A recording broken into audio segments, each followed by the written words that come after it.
Hello বন্ধুরা, মিত্রাস কিচেনে নতুন আরেকটি পর্বে সবাইকে স্বাগত। আজকে একটা খুব মজাদার ও জনপ্রিয় স্ন্যাক্সের রেসিপি শেয়ার করছি।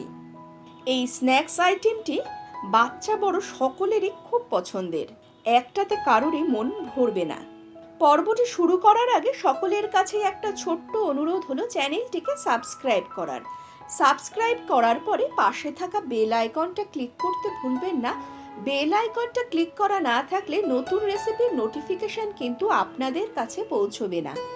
রেসিপিটি ভালো লাগলে ভিডিওটিকে লাইক এবং শেয়ার অবশ্যই করবেন, আর আপনাদের মূল্যবান মতামত অবশ্যই আমাকে জানাবেন কমেন্ট বক্সে। তাহলে শুরু করছি। পাউরুটির স্লাইস নিয়েছি, এগুলোর ধারগুলো বাদ দিয়ে টুকরো টুকরো করে নেব।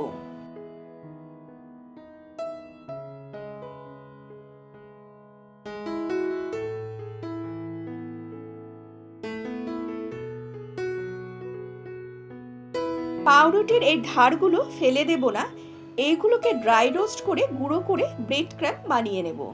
পাউরুটিগুলোকে টুকরো করা হয়ে গেলে একটা ব্লেন্ডিং জারে নিয়ে গুঁড়ো করে নেব। পাউরুটিগুলোকে গুঁড়ো করা হয়ে গেছে, এবার একটা বড় পাত্রে নিয়ে নেব। এবার একই ব্লেন্ডিং জারে নিয়ে নেব মুরগির মাংসের কিমা। কিমার পরিবর্তে হাড় ছাড়া মুরগির মাংসের টুকরোও কিন্তু ব্যবহার করতে পারবেন। কিমাটাকে আমি ভালো করে পরিষ্কার করে ধুয়ে একটা ঝাঁঝরিতে রেখে দিয়েছি 30 মিনিট ধরে, অতিরিক্ত জলটা ঝরে যাওয়ার জন্য। কিমাটা নিয়ে নিলাম। এবার এর মধ্যে একে একে দেব কাঁচা লঙ্কা, যে যেমন ঝাল পছন্দ করেন সেই অনুযায়ী দিতে হবে। আর দিচ্ছি গোটা গোলমরিচ ও লবণ। এবার সব কিছুকে একসাথে মসৃণ করে ব্লেন্ড করে নেব, কোনো জল কিন্তু ব্যবহার করব না। পেস্টটা তৈরি হয়ে গেছে। এবার যে পাত্রে পাউরুটির গুঁড়োগুলোকে রেখেছি সেই পাত্রে মাংসের পেস্টটা নিয়ে নেব। এবার এর মধ্যে দেব রসুন বাটা, আদা বাটা ও সাদা তেল। এখানে রসুন বাটার পরিমাণ একটু বেশি হবে আদা বাটার তুলনায়। সব কিছুকে ভালো করে মেখে নিয়ে এর মধ্যে দেব একটা মজাদার জিনিস, যা দেখে বাচ্চা বড় সকলেরই মন আনন্দে নেচে উঠবে। ঠিকই ধরেছেন, দিচ্ছি চিজ। চিজের নির্দিষ্ট কোনো পরিমাণ নেই, আপনার যতটা ইচ্ছে ততটাই দিতে পারবেন। এখন খুব ভালো করে মেখে নিয়ে একটা মসৃণ মণ্ড তৈরি করে নেব। এবার নাগেটসগুলোর শেপ দেব। প্রথমে হাতের তালু দুটোতে তেল মাখিয়ে নেব। অল্প করে মণ্ডটা নিয়ে এইভাবে গড়ে নিতে পারবেন। শেপটা কিন্তু আপনার ইচ্ছের ওপর নির্ভর করবে, কিন্তু আমি আজকে কিছু কাটার ব্যবহার করেছি শেপ দেওয়ার জন্য। খানিকটা মণ্ড নিয়ে প্রথমে সমান করে নিয়ে কুকি কাটারের সাহায্যে কেটে নেব। তবে ব্যবহার করার আগে কাটারটাতে কিন্তু ভালো করে তেল মাখিয়ে নিতে হবে, তাহলে শেপ দিতে সুবিধে হবে। কাটা হয়ে গেলে অতিরিক্তটা তুলে রেখে দেব। এইভাবে দুই ধরনের কাটার ব্যবহার করে আমি শেপ দিয়েছি। মাঝে মাঝে কিন্তু হাতের তালু ও কাটারগুলোতে তেল মাখিয়ে নেবেন, তাহলে কাজটা করতে সুবিধে হবে। আমি এগুলো বাড়ির জন্য করেছি বলে একটু বড় বড় করেছি, আপনারা চাইলে ছোট ছোট করেও কিন্তু তৈরি করতে পারবেন। বিকেলের আড্ডায় চা বা কফির সাথে অসাধারণ লাগে খেতে।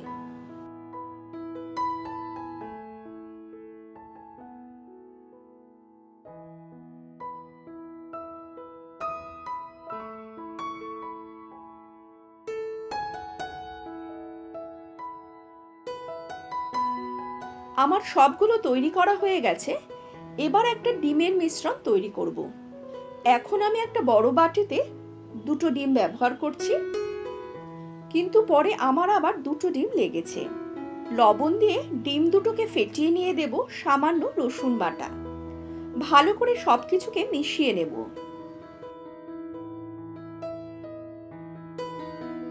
এবার নাগেটসগুলোতে কোট করব, তাই এখানে সবকিছু নিয়ে নিয়েছি। ডিমের মিশ্রণ ও বিস্কুটের গুঁড়ো। বিস্কুটের গুঁড়োটা কিন্তু প্রয়োজন মতো ব্যবহার হবে। প্রথমে একটা নাগেটসকে ডিমের মিশ্রণে ডুবিয়ে বিস্কুটের গুঁড়োতে কোট করে নেব। ডিমের মিশ্রণে ডোবানো ও বিস্কুটের গুঁড়োতে কোট করা, এই দুটি প্রসেস 2 থেকে 3 বার রিপিট করতে হবে।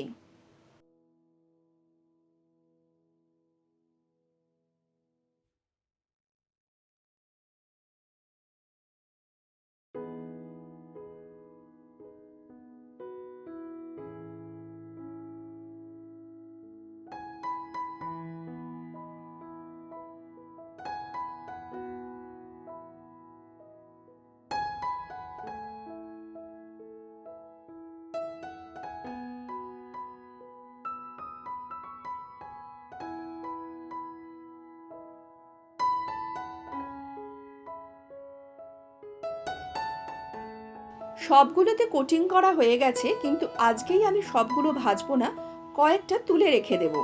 কিভাবে এই নাগেটসগুলোকে সংরক্ষণ করতে হবে তা একটু দেখিয়ে দিচ্ছি।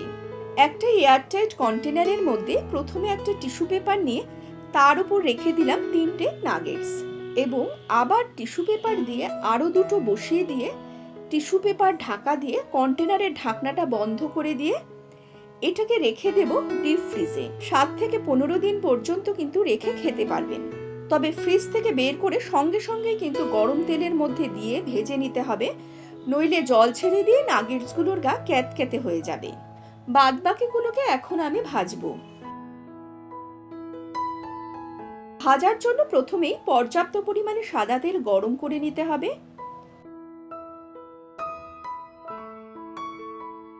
তেল গরম হয়ে গেলে ছেড়ে দেব 2টো চিকেন নাগেটস।